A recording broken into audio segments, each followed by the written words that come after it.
Naibu Waziri wa Nishati Judith Kapinga amesema serikali kupitia shirika la umeme Tanzania TANESCO inaendelea na ukarabati wa miundombinu ya kusambaza umeme ili kuondokana na changamoto ya kukatika kwa umeme nchini. Kapinga amesema hayo leo bungeni jijini Dodoma wakati akijibu swali la mbunge wa Handeni mjini Mheshimiwa Reuben Kwagilwa aliyeuliza ni lini serikali itaondoa changamoto ya kukatika kwa umeme wilayani Handeni.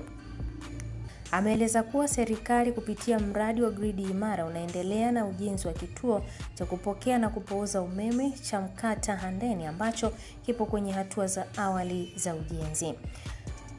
Ameongeza kuwa ujenzi wa kituo cha kupokea na kupooza umeme cha Kilindi Tanga umefikia 35% na ujenzi wa njia ya kusafirisha umeme ya msongo wa kilovoti 132 kutoka Mkata kupitia Handeni hadi Kilindi umefikia 30%.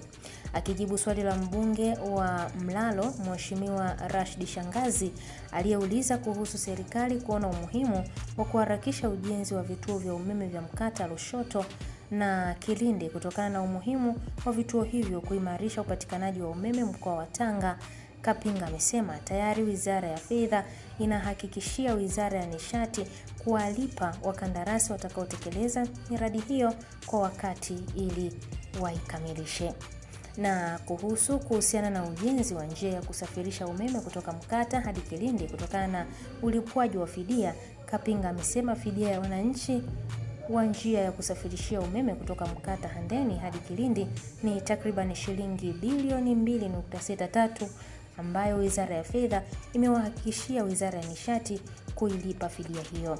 Kapinga ameongeza kuwa fidia kwa wananchi waliopisha ujenzi wa kituo cha kupooza umeme cha Mkata Handeni tayari wameshalipwa fidia. Mimi ni Irene Nziku na hii ni Ambwene Media.